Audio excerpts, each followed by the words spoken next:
Porque todo o desejo do Pai estava no seu Filho.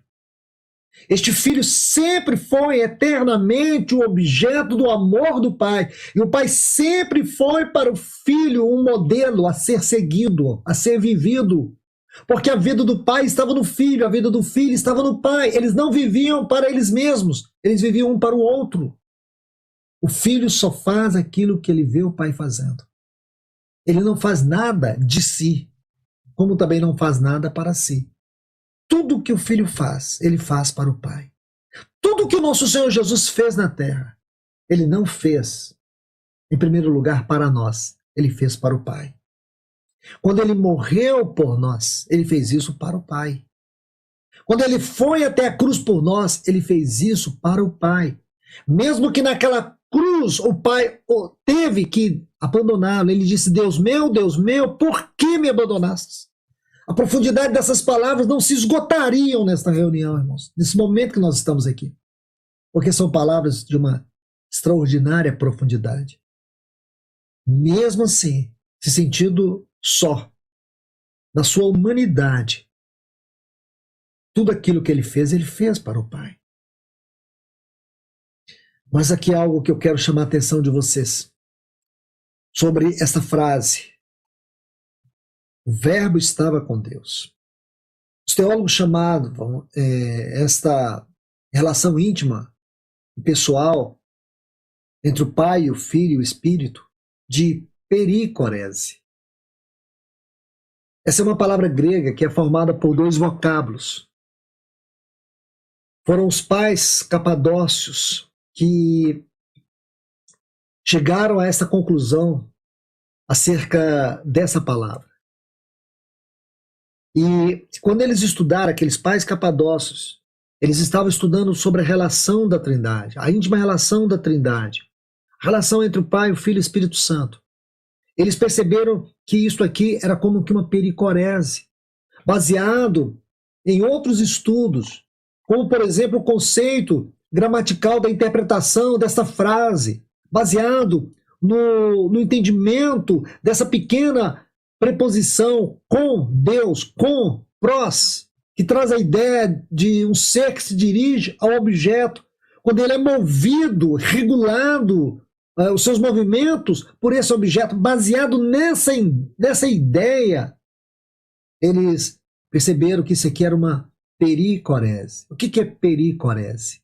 Essa é uma palavra grega que é formada de dois vocábulos. Peri, de perímetro, que significa em torno de, e corese, que é dança. Então, dançar em torno de, ou dançar em círculo. E isso foi extraído dessa pequena preposição, porque o objetivo desses pais capadócios, Gregório de Nisa, Gregório de Naziano, esses pais capadócios, eles tinham esse conceito, essa ideia de compreender o como, observe bem, o como da Trindade. Lindo isso, irmãos. O como. Como que a Trindade funcionava? Como era a Trindade? É um grande mistério.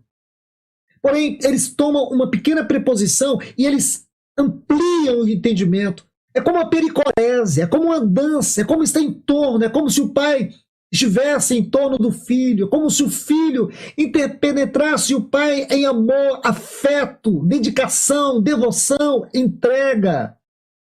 É isto. Este é o grande entendimento.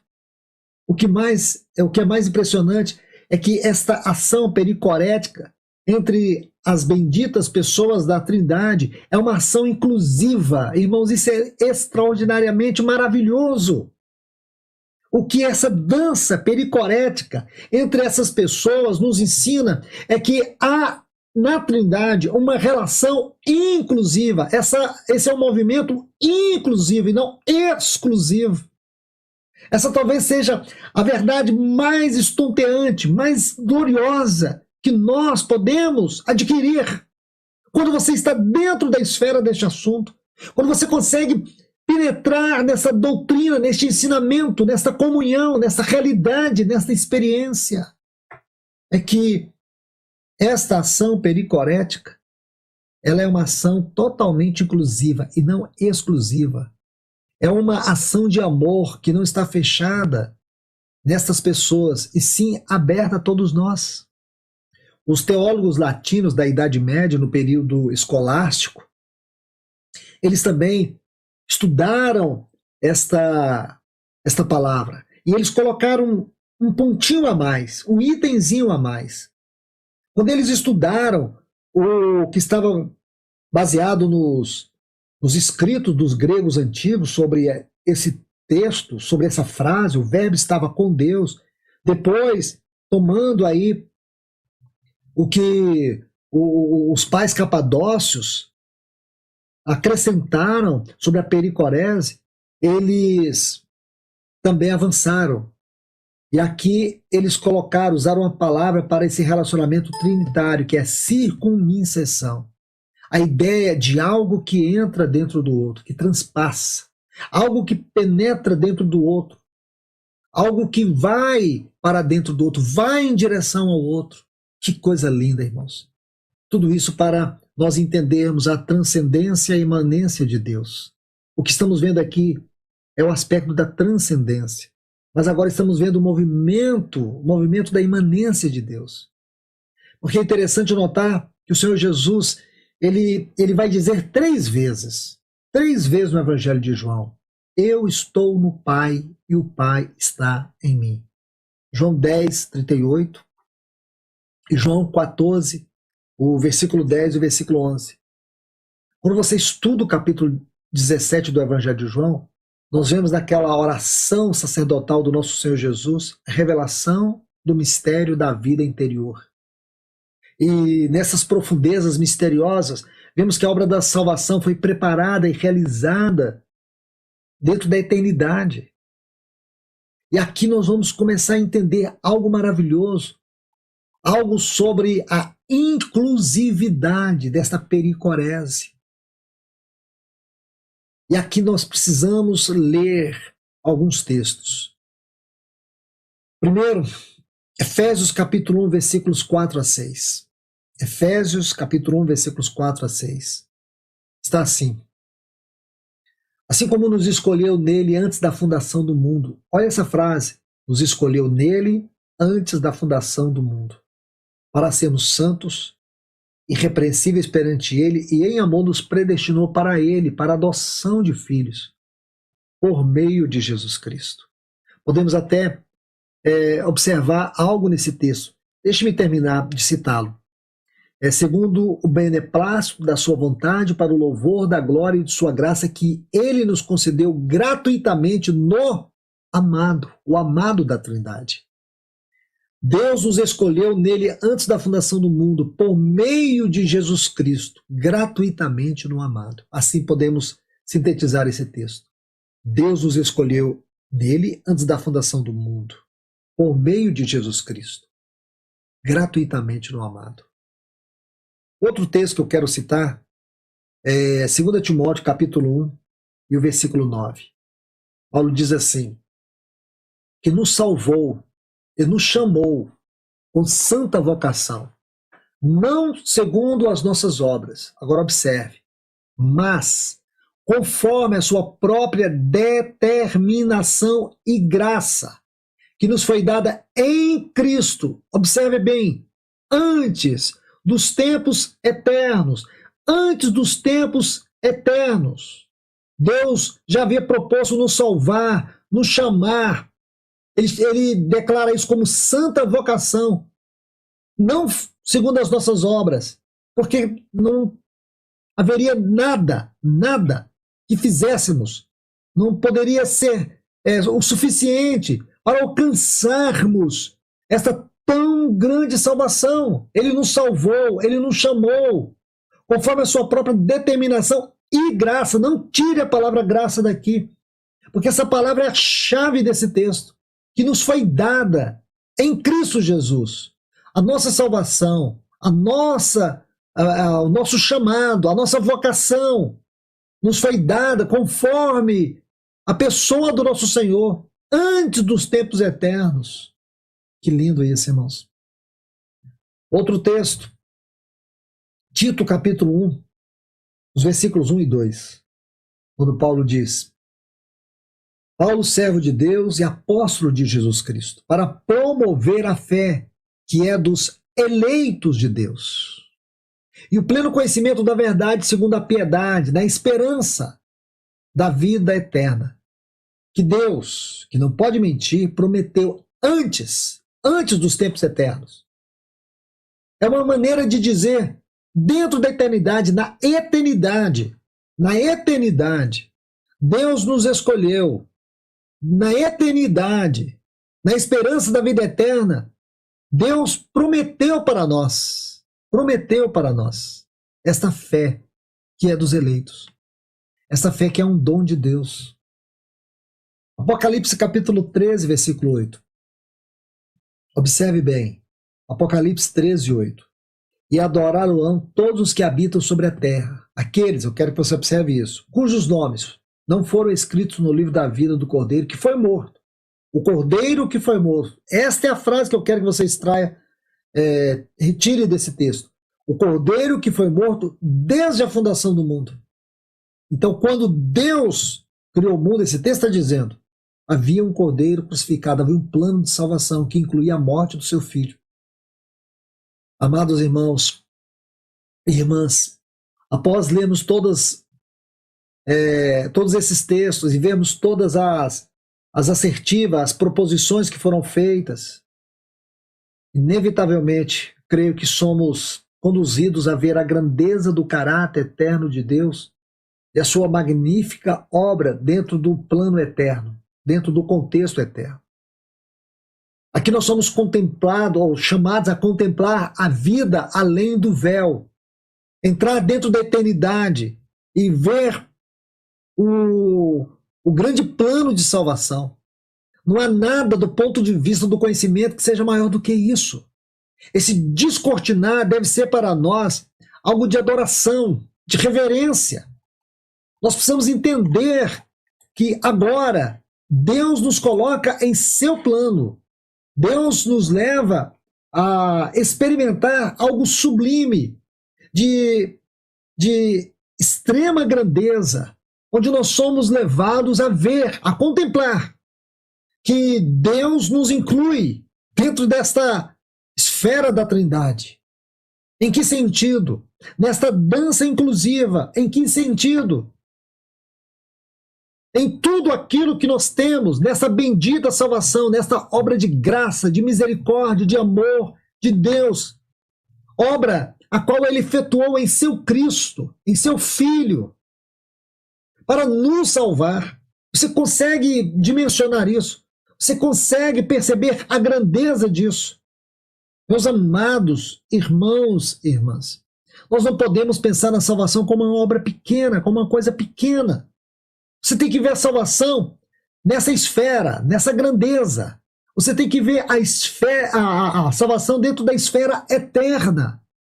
Porque não há nada que seja mais arrebatador do que isso. Compreender que o perdão dos nossos pecados é apenas um item desta escada ascensional, que um dia nós chegaremos ao seu ponto mais alto, e daí nós poderemos olhar, daí poderemos contemplar, não somente vendo para trás, mas olhando adiante de nós, vendo toda a eternidade diante de nós, e compreender que nós somos amados antes da criação do mundo. Nós somos escolhidos nele antes da criação do mundo. Deus tinha determinado em si mesmo, para o louvor da sua glória, um plano de redenção, um plano de inclusão, numa salvação, que a mente humana não é capaz de entender, que a mente humana por si só não é capaz de explicar. Como pode um Deus sábio, soberano, envolver a morte do seu único e amado Filho por pecadores vis como eu e você? Como pode ele fazer tudo o que fez naquela horrível cruz para poder nos incluir aonde nós entraremos como filhos, numa posição de filhos, onde nós viveremos como filhos, como herdeiros de Deus e co-herdeiros com seu Filho. Como pode ele, ou como pode ele nos incluir nessa posição de extrema relevância, de extrema importância, de extremo significado? Filhos, filhos é algo que nós precisamos entender, porque é a posição mais elevada na qual nós nos encontramos. Ser filhos de Deus, filho juntamente com o seu Filho, porque filho é uma posição que Cristo, nosso Senhor, tem no Pai. Era uma posição única dele, por isso que ele era o unigênito. Agora ele é o primogênito. Ele aceitou não somente o fato de ir e morrer por nós na cruz, mas também de nos incluir nessa posição que era única dele no Pai por toda a eternidade. Isso é de esmagar o nosso coração. Isso é algo que nós temos que compreender com a ajuda do Espírito Santo. Saber que nós fomos colocados numa posição onde nós jamais colocaríamos alguém, uma posição que jamais daríamos a alguém. Cristo não apenas, ele permitiu, ele aceitou nos conceder essa posição que era única dele, de filho, mas como também ele foi aquele filho que veio até a cruz para morrer no nosso lugar, satisfazer a justiça do Pai e abrir para nós um caminho de eternidade, de salvação. Meus irmãos, só a eternidade poderá nos permitir ver a grandeza majestosa da obra do Calvário em toda a sua plenitude dentro do coração de Deus. Esta é a grande verdade da imanência, da transcendência de Deus. Que o Senhor possa nos abençoar com esta palavra, que o Senhor possa abençoar o teu coração, que Ele possa falar de maneira poderosa. Que essa palavra seja uma palavra de encorajamento, uma palavra de vida, uma palavra que te ajude a ver o grande amor de Deus, uma palavra que te ajude a entender que você é uma pessoa única na visão de Deus. Deus não nos olha como multidão, Ele nos olha como pessoas, Ele nos vê como pessoas, de maneira individual.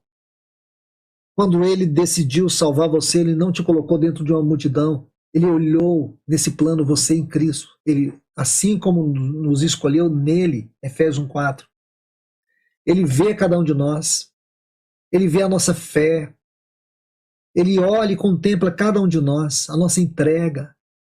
Isso é tão significativo para Deus. Que essa palavra seja de encorajamento para você agora. Seja de fortalecimento para você agora. Não olhe para trás, não olhe para o lado. Olhe para a face de Cristo nesse evangelho. Olhe para o amor de Deus derramado no teu coração pelo Espírito Santo que te foi outorgado. Que amor é esse? Do Pai dá o seu Filho por nós lá na cruz e dá o Espírito Santo no nosso coração para nos habitar. Que Deus te abençoe. Que Ele continue falando ao teu coração. Vamos orar. Bendito Deus, amado Pai, no grande nome de Jesus, o teu Filho, nós estamos aqui, Senhor, contemplando o Senhor na tua palavra, meditando no Senhor na tua palavra, e da grandeza da tua eternidade, da tua transcendência, porque tu és um Deus supremo. Tu és um Deus que está acima de todos, acima de tudo. Tu és um Deus cheio de glória. Tu és o nosso Deus e Pai eterno, aquele que nunca precisou de nada nem de ninguém. Tu és um Deus completo em si mesmo.